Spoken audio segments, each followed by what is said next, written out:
Você já se perguntou por que uma pessoa que enaltece tanto o exército tenha passado para a reforma na condição de capitão, um dos mais baixos degraus do oficialato?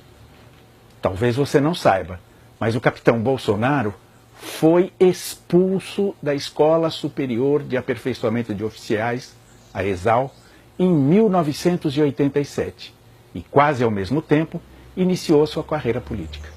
Não é difícil encontrar essas informações, pois elas estão disponíveis em vários dos periódicos nacionais.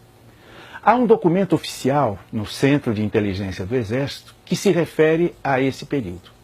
Ele inicia dizendo que Bolsonaro foi punido com 15 dias de prisão por ter publicado na revista Veja, sem autorização dos seus superiores, um artigo em que ele discorria sobre a política de remuneração em vigor àquele momento.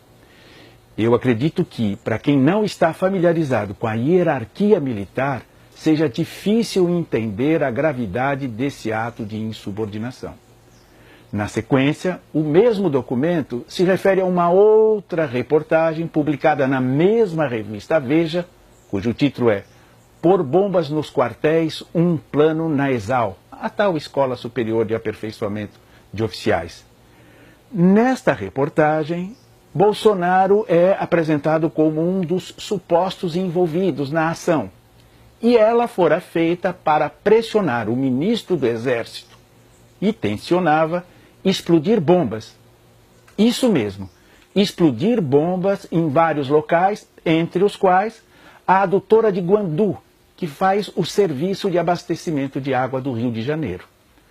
Logo a seguir, a mesma revista Veja publicou outra reportagem trazendo novos elementos da conversa de Bolsonaro com a jornalista.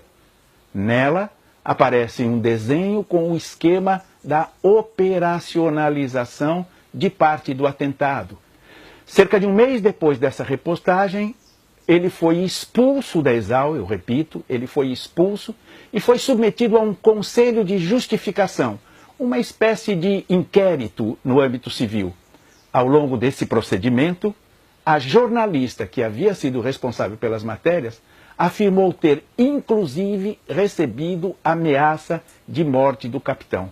Notem que estamos falando de um depoimento oficial em procedimento interno do Exército Brasileiro e que um oficial estava sendo acusado de ameaça de homicídio, entre outras coisas.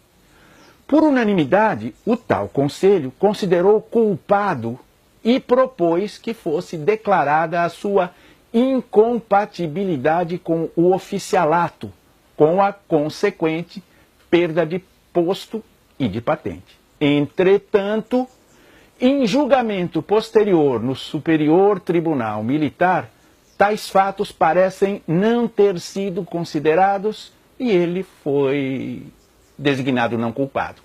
Logo a seguir, aproveitando a visibilidade que o episódio lhe proporcionara, depois de manifestar junto a ex-colegas da ESAL sua intenção de continuar se pronunciando publicamente a respeito do Exército, ele lançou sua candidatura vitoriosa à Câmara Municipal do Rio de Janeiro, sendo empossado lá a seguir.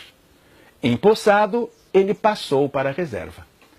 O que estou querendo frisar, para além de todas as peculiaridades graves descritas no processo, como atentados à bomba, ameaças de morte, são dois aspectos. O primeiro é que ele, que tem enaltecido o Exército e os militares, decidiu, de vontade própria, se afastar para iniciar uma carreira política.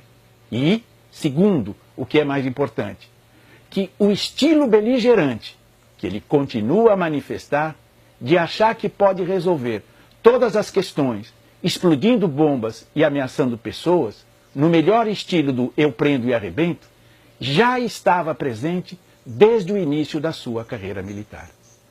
É para isso que nós devemos nos atentar, entre outras coisas.